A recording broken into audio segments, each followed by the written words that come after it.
Get mine, strike like a thunder. Hit 'em with a rhyme that's gonna keep 'em under. Read between the lines if you fucks with my brother. We'll make 'em suffer, man. Blood clot me gumbus.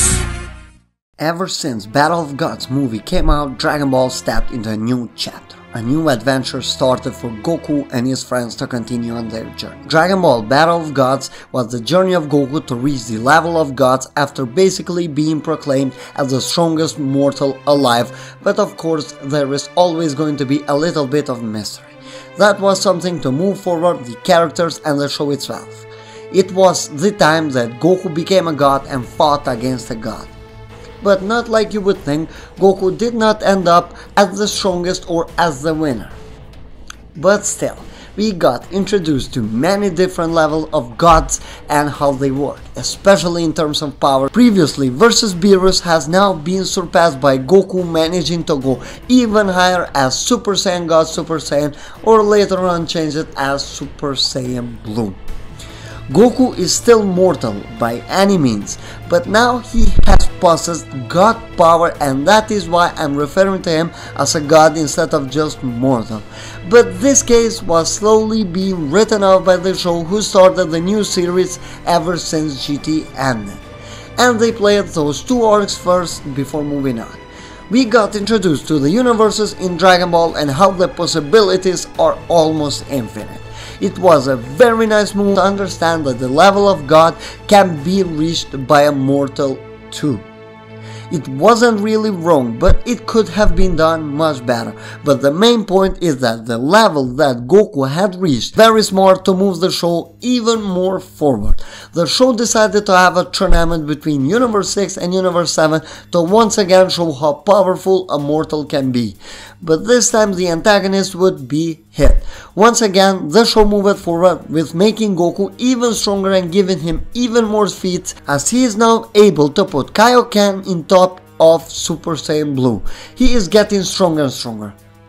After that arc was done, we moved to the Goku Black arc, in which Zamasu was not okay with the fact that gods allowed a mortal to achieve and reach that god level. It was definitely a failure for him. Once again we went into a battle between mortal and a god. We haven't seen that since Goku vs Beerus. It was a nice touch.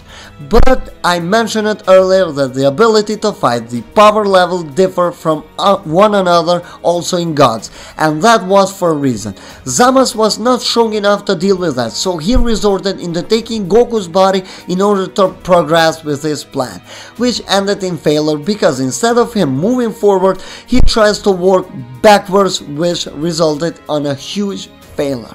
But the show still wanted you to make sure that there are gods that are levels beyond what you have seen. Despite all the adventures that Goku, Vegeta and the others had, still the biggest question was, have they surpassed Beerus? And we all ended up with the same answer. No. Despite us never seeing how strong in reality Beerus is, and without seeing Beerus at his full potential, show just made it clear that in some other ways you do understand the fact that they are not stronger than Beerus and Beerus stands higher than them. The manga did show that to you, even visually I might say, but still the anime as well made sure that you do know that Goku and Vegeta are not stronger than Beerus. You just know that. But still, I will keep saying this a lot, but let's just continue. Show decided to move even more forward with Universal Survival arc, which would be an arc with the highest possible stakes. But in fact, the reality of this arc is surpassing the gods. This is the whole theme of this arc, which shows you the development of this show. But that doesn't really mean that all the gods are going to be surpassed. Just some of them. Kaioshins were surpassed by Goku and the others long time ago, but then their counterparts showed up. Gods of Destruction who were leagues above Goku and company. And Dragon Ball Super began with the journey to catch up to them by unleashing and learning new kinds of power in order to achieve that goal. Hakaioshins, or Gods of Destruction, still did stand above them. Tournament of Power began, and once again this show made clear that you know that there is somebody that is actually stronger than a god of destruction, even before the actual tournament had begun. And I'm sorry for that mistake, I meant Universal Survival Arc began. So now let's just continue.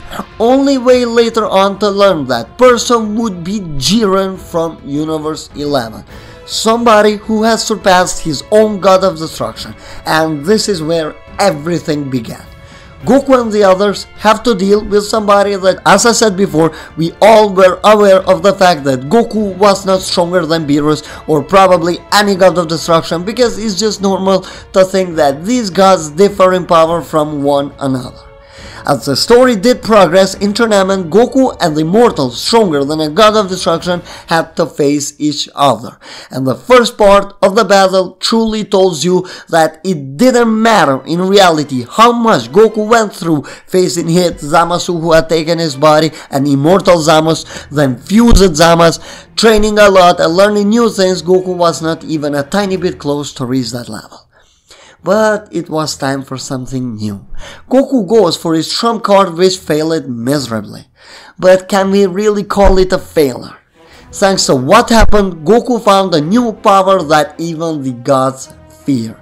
This is what was stated, and this is what it was all about. This was Goku's way of surpassing gods of destruction in order to go and reach even higher level.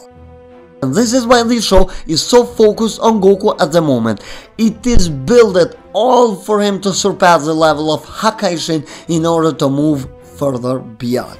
Ultra Instinct was brought and is probably the best concept that the show could have ever introduced.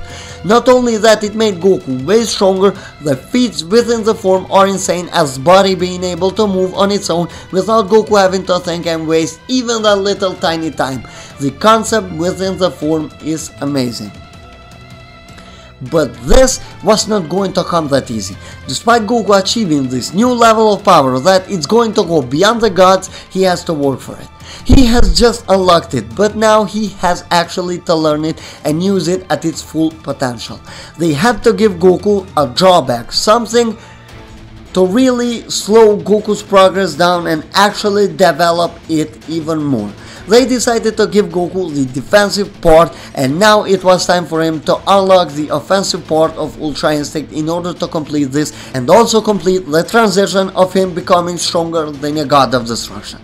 This has been the journey ever since Battle of Gods came. The show has built it for this journey despite all the bullshit that they have brought.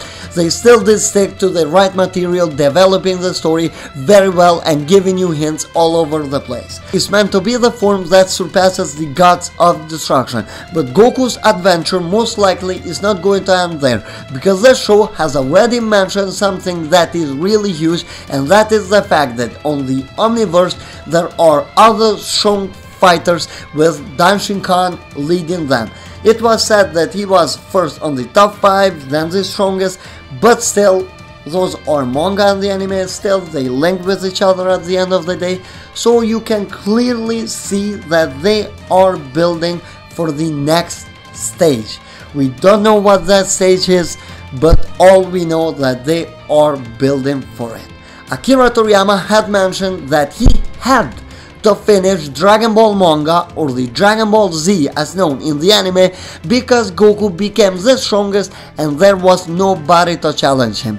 And the show here mentioned that there are a minimum of 5 fighters stand out to the others. It was said that Danshin Khan was in top 5, but the number doesn't really matter.